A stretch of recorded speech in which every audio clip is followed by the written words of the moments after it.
हे शिबिर आपण आयोजित करत आहोत। या शिबिरासाठी आलेले सर्व नागरिकांचं या ठिकाणी मी स्वागत करतो। या ठिकाणी महाराष्ट्र शासनाच्या निर्देशानुसार महसूल प्रशासन अधिक लोकाभिमुख, पारदर्शक व गतिमान होण्यासाठी हे अभियान या ठिकाणी राबवलं जात आहे।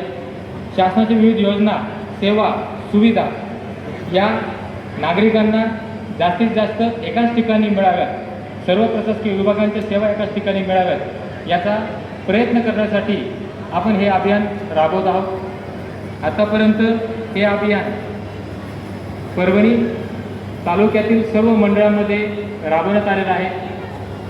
जेवढे मंडळ आपल्याकडे आहेत त्या सगळ्या मंडळांमध्ये हे अभियान या ठिकाणी राबवलं गेलेलं आहे। थोडक्यात आपण त्याची एक रूपरेषा आपण बघूयात। तर आपल्या समोर अभियानाचा दिनांक आपला दिसत आहे। त्या दिवशी आपण हे अभियान त्या दिनांकाला त्या मंडळात राबवण्यात आलेलं आहे।